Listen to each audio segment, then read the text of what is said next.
Hello, everybody. It is Matty. Welcome to the Saturday Season Podcast. I am here with my co-host. What up, guys? I'm Anthony. How you doing? Hope you guys had a good Saturday and enjoyed all the college football havoc out there. Right. What was your favorite game this weekend? Uh, I'm gonna be a little bit of a homer. Of course, I look forward to USC, but I would say the other game I watched the most of was probably the Notre Dame game. That Notre was Dame. pretty Yeah, pretty exciting. it's nice for Notre Dame. Lose on a last drive touchdown last week, right? And then come Yeah, back yeah. this week and win themselves. So that, I mean, hey, Notre Dame's a good team, man. I really like Sam Hartman. They're gonna be scary, dude. Like that one loss to Ohio State. I think Ohio State's a top 3 team in the country, personally. Yeah, Foreshadowing yeah. my top 10. So I mean, it's not like they lost to a nobody, and they barely lost. So Notre Dame's Yeah, gonna and be Duke scary, Duke has a great defense too. right? They did what they had to do and they drove the field. They did it on the road, right? And Mm-hmm. they yeah, man, they handled business. Yeah, I just felt really bad for that quarterback at Duke. He Riley fucking Leonard.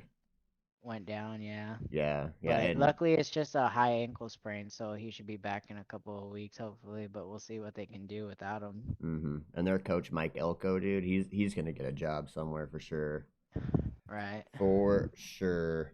All right. With that being said, you want to get into our dudes of the week, man?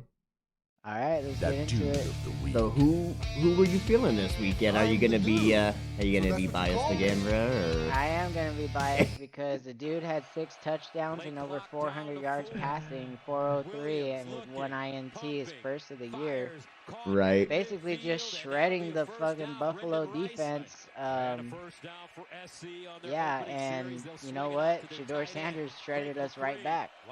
Dude, that second half was crazy because I expected USC maybe to give up like 21 points this game. I expected it to be like a 55-20 kind of game.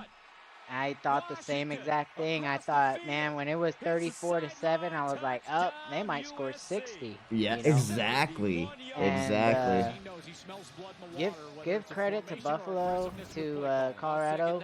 They pinned their ears back and they said, let's come out in the second half and let's give them a run for our money, Yep. and That run for their money. And they did, man. I mean, you got to give it to them. They didn't let themselves get embarrassed again. They came back out. They stopped USC mhm. in the second half. They only scored one touchdown. I think they outscored them 27-7 in the second half. Yeah. And USC is very lucky that they didn't have more time, because I have a feeling Colorado would have tied that game up and probably would have won it in overtime. Oh. Maybe not won it, but I think they definitely would have got to overtime. But as the momentum was going, man, I would say it would probably be 75-25. Colorado wins that in overtime if it did go Oh, to dude, yeah. overtime. If Colorado gets that onside kick, it's probably Oh, over. dude, yeah, If it's you probably know what I over. mean, I like, mean, there was about 40 seconds left on the clock, or no, it was about a minute something left. Because USC took knees, and I think they took 3 straight knees, and they ran the game out. But I mean, Caleb Williams, due to the week, I think he solidified that he's in the front running for the Heisman with this performance. mhm. And the dude just Oh, for sure. dude Oh, just dude. shredded 400 yards, everything. 6 tutties. Yeah, nobody's going to argue Yeah, that. even if he did only score one touchdown in the second half, they still won the game at the end of the day. If you want to think of that from a positive standpoint, the defense did well in the first half, but they stunk it up in the second half. But I mean, they were stopping them, but I don't know what happened with the game plan. I think I think that's coaching. Mhm. I think that just needs to be better coaching, and we'll see what we can do going forward. We got Notre Dame in 2 weeks, so Caleb, Yeah. though, due to the week, front runner for Heisman, I think, after that performance. And Maddie, without further ado, who was your dude of the week? My dude of the week. Give me a second. Rocky? Rocky, calm down. My dude of the week. So, I did not homer this one, but I went with Kentucky running back Ray Davis. Let me pull his stats up or his highlights up here real quick. Ray Davis, dude, he had 26 carries, 280 yards, and 3 tuts, dude. And he had a receiving touchdown as well. I don't even know why I didn't add that to his stats. Davis went for 6 like yards this. on that run. Here's that receiving touchdown actually right here. Gonna check it down to Make sure Davis. you put it in full Davis screen. makes the first man miss and works his way right to the end zone. Touchdown, Cats. And if you watch these highlights, dude, he was just a man, bro. Like this whole game. Running downhill. But and another like Kentucky's good, dude. They're playing Georgia next week. Yeah, I was gonna bring that up. I was waiting to see if you would. Kentucky's good. They need to pass the ball though, because I think Devin Leary went like 9 for 19 or something like that for like 110 yards. So Ray Davis carried this game, bro. He won this game 100%. Is what they're going to get him with. So that is a costly penalty that puts Kentucky back on the field. Ooh, yeah. See, look at that. Davis, all day Ray. Look at him go. Yeah, man, oh man, is Davis doing it up. Yeah, Kentucky's always been that team. Dude. If they can get over that hump, that'd be a good team. Yeah, no, this guy really impressed me this weekend, dude. He's I would say like the last 3 years in the second level, and that is critical. They do a nice job just kind of walling Florida down to the right. And that frees Ray Davis in the second level. Jordan Castell, free safety, was slow seeing it. And there's another one of those wow plays. But yeah, this fool fucking went off this weekend, dude. So Ray Davis, watch out for him. Next week especially, watch out for Ray Davis. Which game this week do you think impacted like the top 10 the most? Like it doesn't have to be, somebody beating somebody or anything, but what game made you think a lot? Well, I got 2. Obviously my game, right? USC Colorado. Of course. That made me think a lot. But the other one that comes off my head is Georgia versus Auburn. They struggled.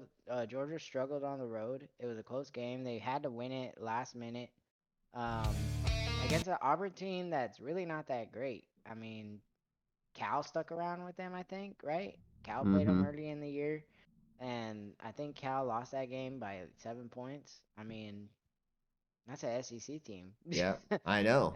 I mean, so that says a lot. I think Georgia, they have Brock Bowers, but they really have nothing outside of that. Their quarterback is suspect, and he's very limited, and I think they're making up for it with their defense. But once that defense meets a team that can score the ball, I think they're going to have trouble keeping up. That's why I feel like, this is the best year for USC, Oregon, and Washington to win the Michigan too. Anyone that's in the playoff race, that was worried about Georgia or Alabama, man, this is the year. It's wide open. If you could prove yourself and figure yourselves out, I mean, it's there for the taking for anybody. Yeah. And it's just who's gonna take that moment and who's gonna take that next jump. Mm-hmm.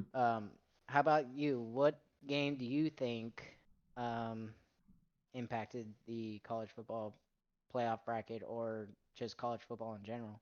I'm looking at Oregon State beating Utah. I think that was a bigger tell for Utah than for Oregon State. I think Oregon State's a really good team, but I don't think they're kind of at the hype that they were at the start of the year. And that's why I say I think this is a bigger tell for Utah. I think Utah is not very good. I think week 0 or week 1 against Florida? I think that was just a lot of hype and adrenaline, and Florida maybe not being very good yet. Rather than they were at home. Right, and at home. That's what I was saying. They had a lot of adrenaline and hype, and they were at home, and Florida, when was the last time they made a lot of mistakes. And Florida made a lot of mistakes, coaching too, both players and coaching. But because Utah right now is bottom 10 in the country in total yards per game, you're not going to make, you're not winning a championship, bottom 10 in the country in total yards per game. 12 sacks allowed. 12 sacks. In comparison, Oregon's allowed one. And like just without rising, but if the line isn't protecting, how much of a difference is Cam Rising really going to make? You know, coming off of such a huge injury on top of that. Right? Do you think he redshirts? Does he have a red shirt? Maybe. I don't think he does. I think he used, where'd he go right out of high school? Oklahoma or Texas, right?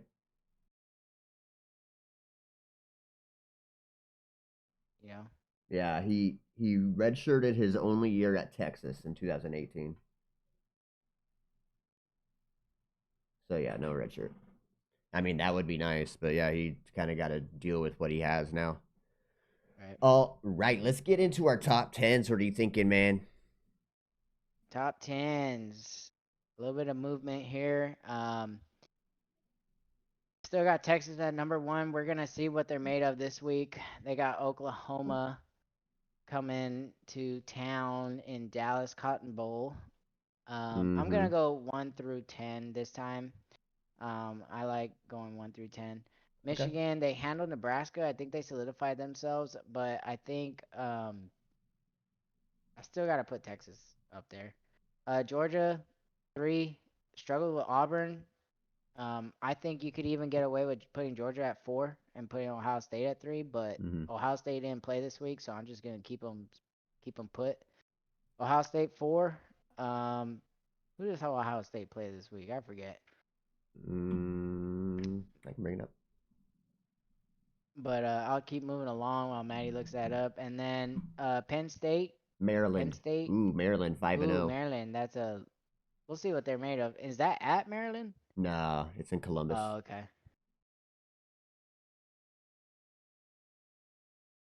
Penn State at number 5. They struggled early against Northwestern, but pulled away. Washington, I got them at 6.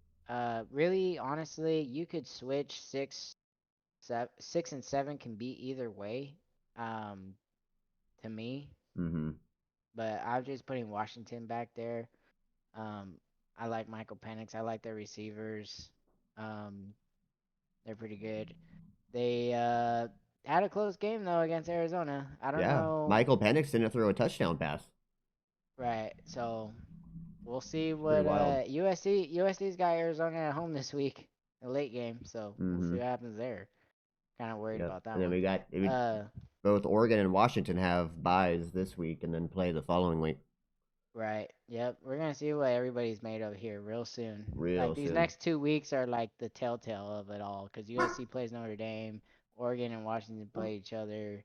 We're gonna see what's up. Georgia plays Kentucky this week. Texas plays OU this week. I mean, USC, I moved them down from 8 to 9. Florida State, I'm not sold on Florida State. I've been pretty vocal about that. I think they're just waiting to lose. Yep. But we'll see. USC number 9. They struggled against Colorado.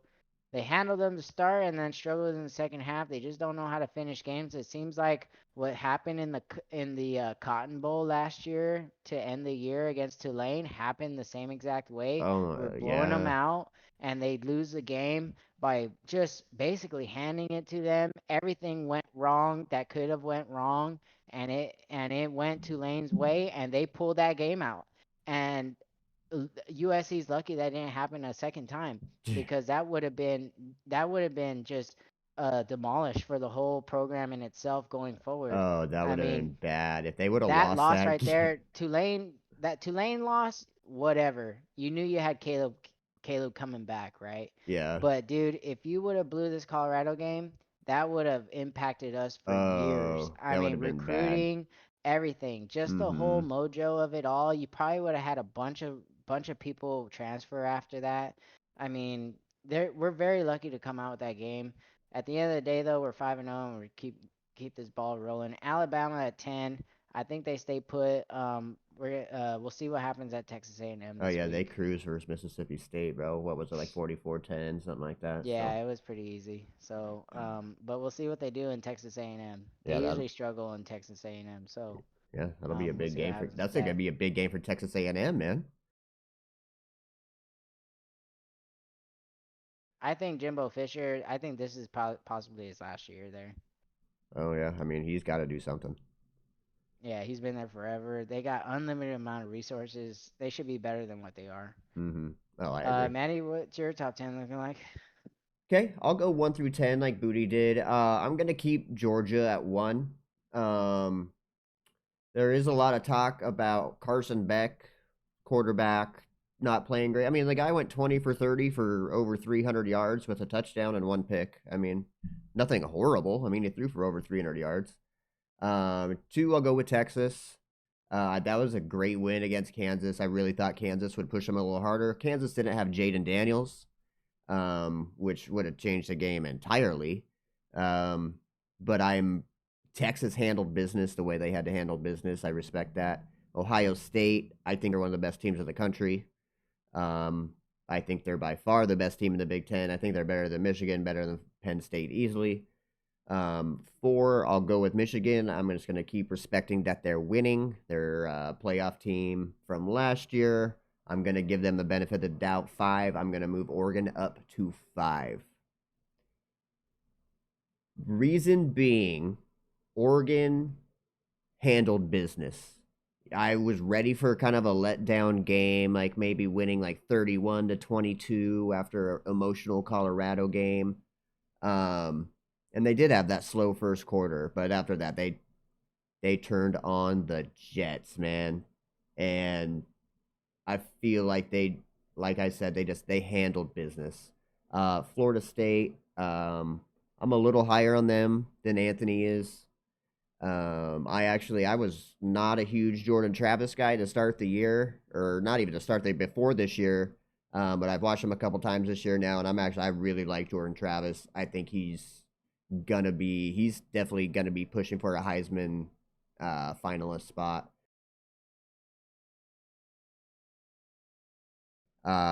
Washington, they struggled at Arizona against their backup. That was something that didn't rub me right, on top of allowing 32 to Cal last week.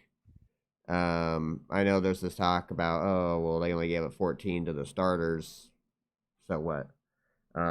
Penn State, again, I think they are going to end up beating Michigan. But I just can't put them above Oregon, Florida State, or Washington. So once they do play Michigan, beat Michigan November 11th, I could see them possibly cracking the top 4 if they're still undefeated.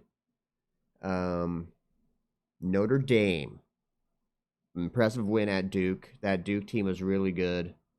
Again, like me and Anthony touched on at the start, they barely lost to Ohio State, right?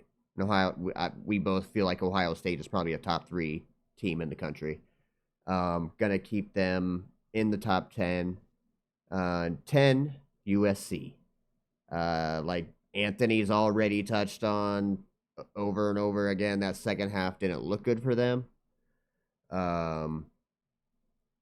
Caleb is going to be obviously going to have to carry this team if they want to make the playoff, because that defense is not going to do it.